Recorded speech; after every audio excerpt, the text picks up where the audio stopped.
A urbanização precária e infraestrutura frágil são problemas crônicos nas grandes cidades da região norte, com raras exceções. Nesse período de chuvas intensas, os problemas de erosões e desbarrancamentos em áreas de encostas e os afundamentos de rua são comuns e trazem transtornos à população. No programa de hoje, vamos debater com um especialista em urbanismo e arquitetura a formação dessas cidades e a sua gestão urbana. Nossos convidados são Pedro Paulo Cordeiro, arquiteto e urbanista, conselheiro estadual do CAU, o Conselho de Arquitetura e Urbanismo do Amazonas, e coordenador da Comissão Especial de Políticas Públicas do CAU. E o engenheiro civil, Marco Aurélio Mendonça, que é conselheiro do CREA, o Conselho Regional de Engenharia e Agronomia do Amazonas. Senhores, muito boa noite, sejam bem-vindos. Eu acho que essa abertura já dá um bom gancho para a gente começar. Essas chuvas, essas intensas chuvas, esse período chuvoso muito longo, colocou às claras as fragilidades de uma metrópole feita Manaus, uma região que tem características comuns de muita chuva. Quem começa? Vamos pelos mais velhos, né? Tá. Boa noite, Cristóvão. Boa noite a todos. Na verdade, essas chuvas vieram, como você falou, vieram revelar realmente a fragilidade com que o sistema viário principal, principalmente de Manaus, mostra seu lado frágil, né?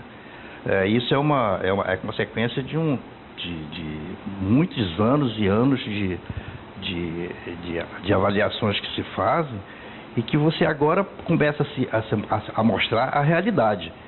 Você vê que áreas da cidade que antes nunca apresentaram problemas, agora estão apresentando problemas sérios de afundamentos, né? E isso é um problema que vem se acumulando ao longo do tempo, viu, Cristóvão? Uhum. A formação de uma cidade como Manaus, Pedro, ela tem uma parte histórica que tem um urbanismo, uma arquitetura, um projeto de infraestrutura em nível de cidades europeias, que é o centro histórico. Sim, exato. Mas a partir daí a coisa começou a se complicar demais. Salvo aqueles conjuntos que têm um projeto urbanístico bem feito, o restante parece que é uma improvisação, uma invasão geral. Essa é a causa? É uma das causas, né? A grande questão é que nós sempre falamos, Manaus não é uma cidade planejada, mas ela possui territórios planejados. Sim. Como muito bem você falou, a questão do centro da nossa cidade.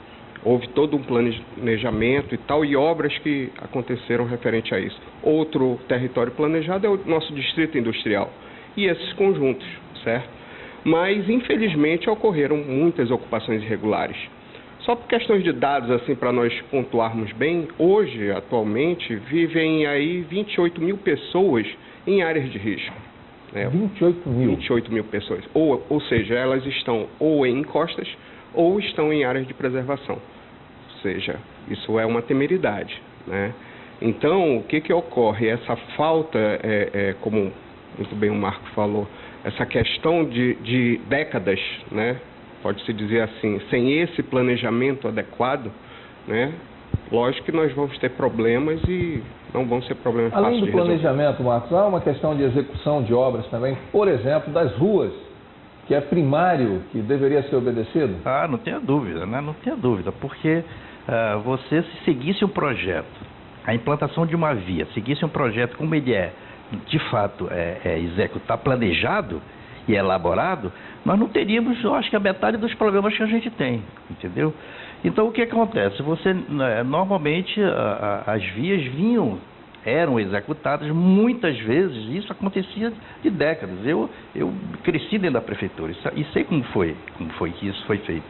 Muitas vias em bairros inteiros eram feitos sem projeto, entendeu? Então você não improvisa, você não tinha os cuidados com controle tecnológico, não tinha cuidado com o material empregado na execução dessas vias, entendeu? Não tinha cuidado com o que se complementa numa via, que é rede de drenagem, meio-fio, sarjeta, calçada, entendeu? Então todo esse conjunto de deficiências, ao longo do tempo, eles vão se acumulando.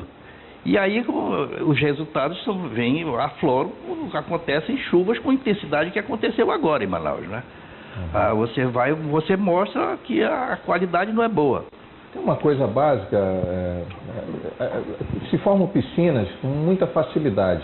há uma caída, há uma engenharia para se construir. Existe. Como é o nome que se dá? É o abaulamento que se fala, abaulamento. Às vezes ela tem que ter um abaulamento, quer dizer, aquela curvatura que ela é imperceptível praticamente a olho nu, sim. Mas ela existe na prática, que permite que você escoa as águas com mais rapidez, água de chuva, para os bordas, quer dizer, para os lados onde a sarjeta capta essas águas e dá o destino adequado. Agora, o que acontece? Ela tem outra finalidade, o abaulamento. É proteger, você escoa rapidamente, você protege a água de infiltragem. Ok. Você protege os transeuntes, as pessoas que estão transitando na calçada, de jogar água nelas. E principalmente de você não acumular a água na superfície da via, de modo que você não aquatize, quando você não cria poça e você deslize com os carros, provocando muitos acidentes que podem vir a acontecer. Então, hoje, praticamente, não se observa a execução dessas vias. Na implantação de vias novas, esse dado técnico da via que é o abaulamento. Você ter o cuidado... O básico do básico. Exatamente. Você ter o cuidado de ter aquela declividade mínima, 2% para um lado, 2% para o outro, a partir do eixo, que você tem uma proteção imensa da via, do corpo da via. Entendeu? E falando nisso, a gente conversava aqui em off antes, que em frente à Escola de Engenharia, nossa famosa UTAM, forma-se uma bacia d'água, um perigo para o trânsito. A Darcy Vargas hoje é um exemplo clássico de que da falta desse índice técnico que é o abaulamento. Aquela via ela precisa, inclusive, ser recapeada muito brevemente. E espera-se que tenha esse cuidado de ter o abaulamento, porque hoje é uma luta de quem vem no sentido e vai no outro sentido, de um carro jogar água em cima do outro, que navega no sentido contrário. Vamos falar de outra coisa aqui, que acaba sendo a mesma coisa. Tem que encerrar já o primeiro bloco, mas a gente faz a pergunta e deixa para o próximo. A manutenção de vias, a manutenção do sistema de escoamento... Eu gostaria que a gente conversasse sobre isso na volta, pode ser? Ok. O Amazônia em Debate volta já. O Amazônia em Debate está de volta e hoje nós estamos tratando sobre urbanismo, sobre infraestrutura de grandes cidades aqui da Amazônia. É claro que a gente começou a falar de Manaus, mas tem outras cidades também. E uma coisa que a gente levantou também no início é a questão da manutenção das vias. Manutenção do sistema de escoamento, isso tem sido observado aqui pela gestão municipal, pelos órgãos. Como é que vocês avaliam isso? Bom, que existe... E olha que o Ministério Público teve que entrar na briga também para obrigar certas coisas, hein? Inclusive a questão de fechar os bueiros, e tudo mais, depois daqueles infelizes acidentes, né?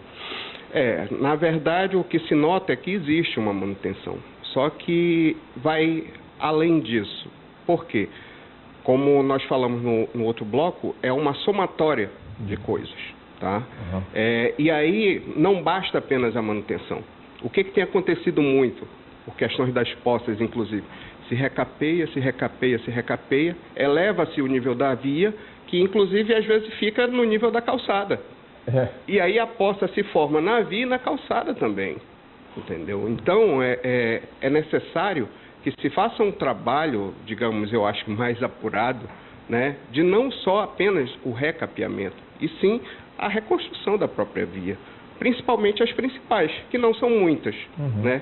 Fato este que, devido à questão do acidente na Torquato Tapajós, travou o trânsito na cidade toda. Porque nós não temos vias principais, nós temos pouquíssimas. Torquato Tapajós é um eixo norte-sul, temos agora a questão da Avenida das Flores, certo? E somente. E no leste-oeste a mesma coisa. Tanto que qualquer acidente que aconteça nessas principais vias, parou a cidade.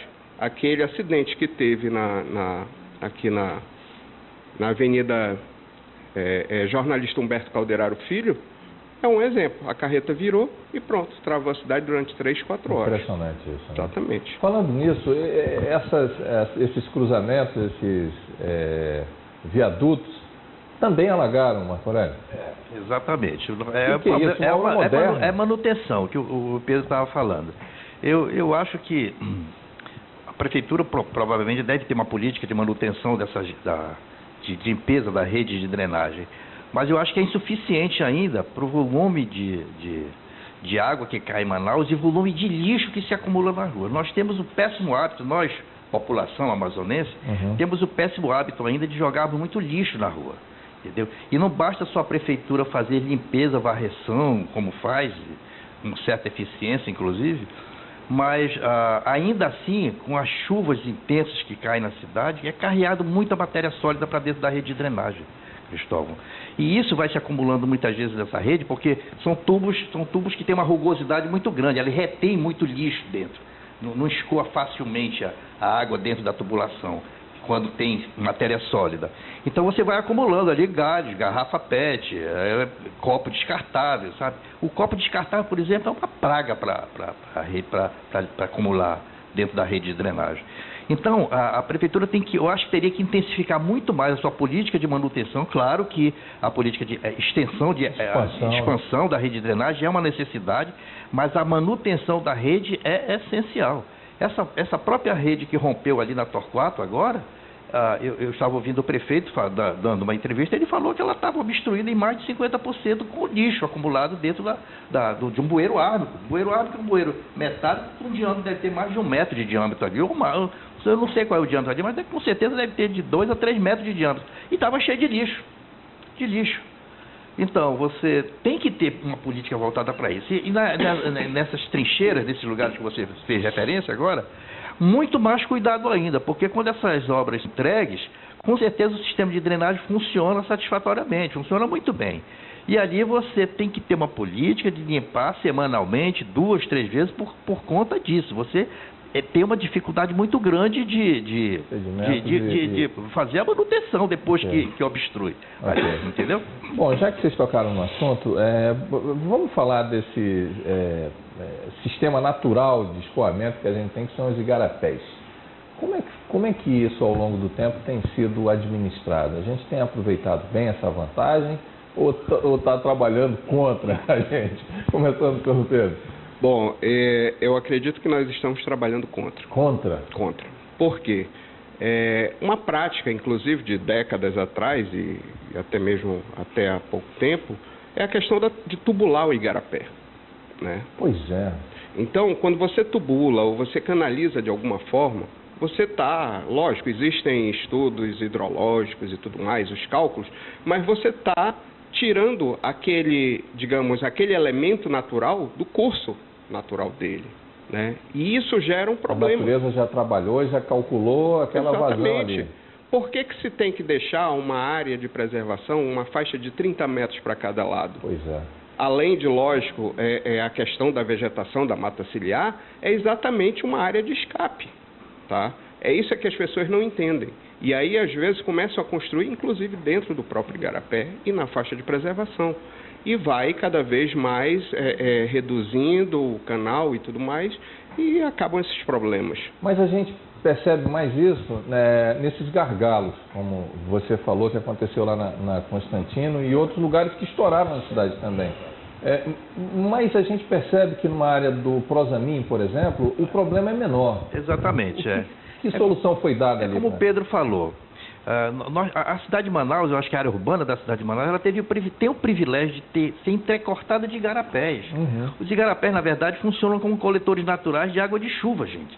Quer dizer, as grandes cidades, São Paulo, por exemplo, quando chove, vira um inferno. Alaga tudo, né? Nós temos esse privilégio aqui.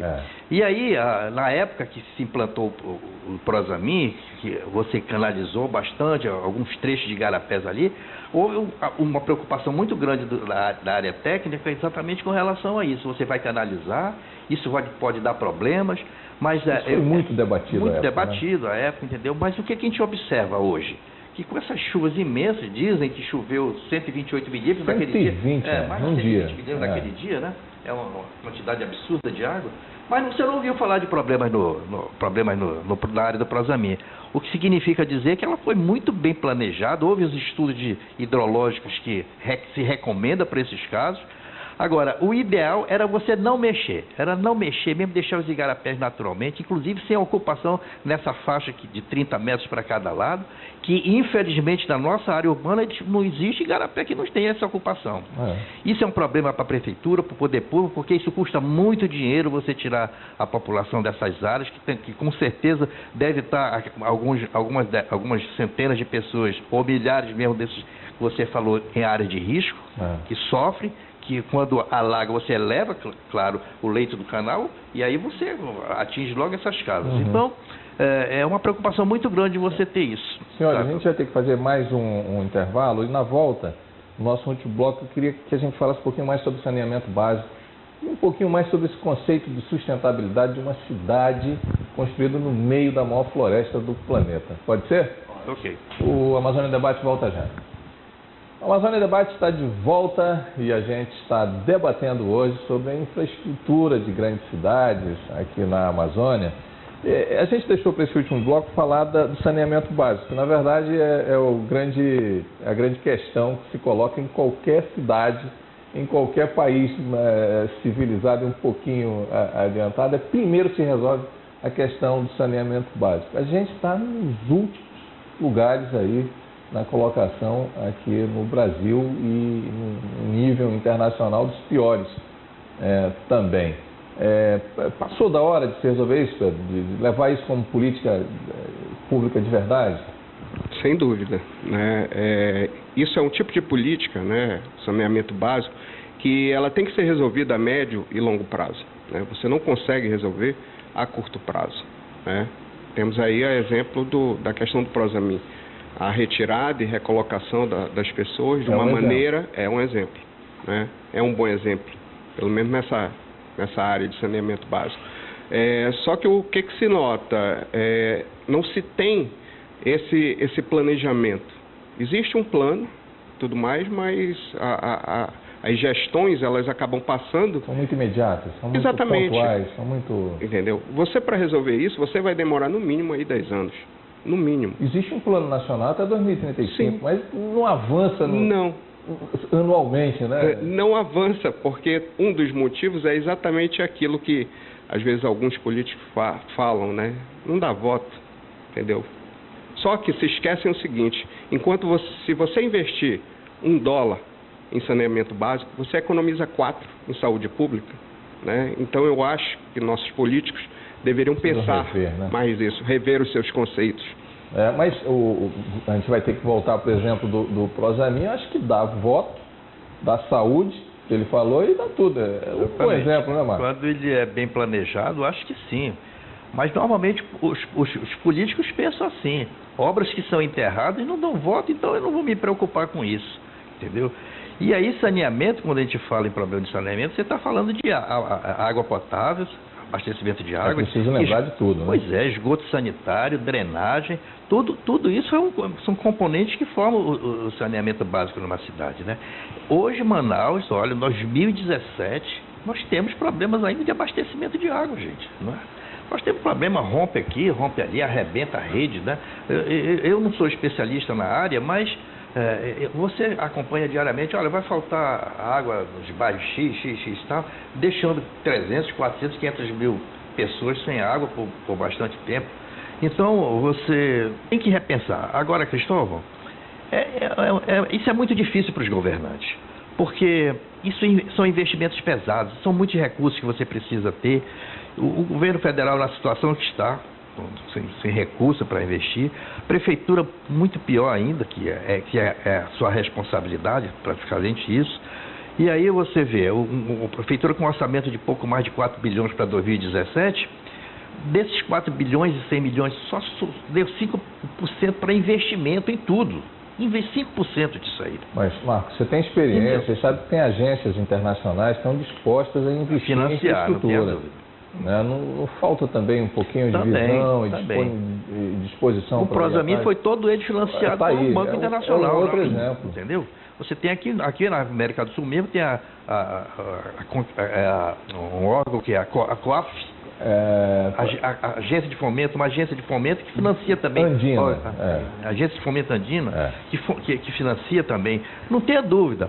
Agora, isso aí é como o Paulo falou, isso são projetos para longo prazo. Você tem um projeto desse, você leva anos. Como a gente tem pouco tempo, Pedro, você acha que a gente não tinha que ter um projeto diferente de sustentabilidade que fosse modelo mesmo para o mundo? Já que estamos atrasados, por que a gente não começa a coisa direito? Sem dúvida, né? Quando se fala em sustentabilidade hoje, nós temos que... isso que tem que se pensar. Por exemplo, quando se fala em mobilidade, você tem que pensar em habitação.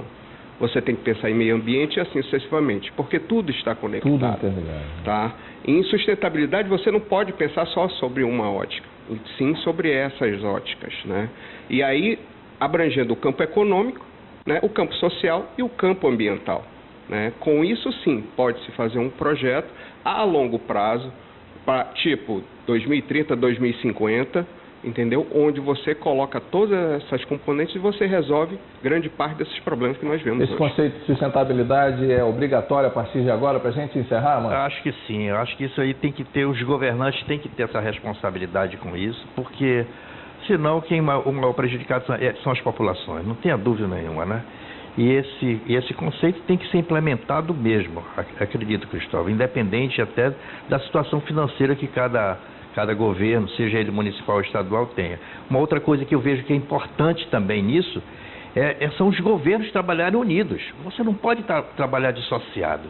Muitas vezes por questões políticas, os governos estaduais trabalham independente da prefeitura, e isso é tremendamente prejudicial para a cidade, né? Tá bom. Entendeu? Bom, eu quero agradecer, vocês representam duas categorias importantes que vão dar as soluções, tem as novas gerações que estão vindo aí, vocês conseguem identificar os talentos e eu acho que a gente vai conversar muito mais ainda sobre esses temas. Muito obrigado e até uma próxima. Ok, até mais. Muito obrigado, até a próxima. E o Amazônia em Debate volta na semana que vem com novos convidados debatendo temas relevantes, uma das regiões mais desafiadoras e também promissoras do planeta.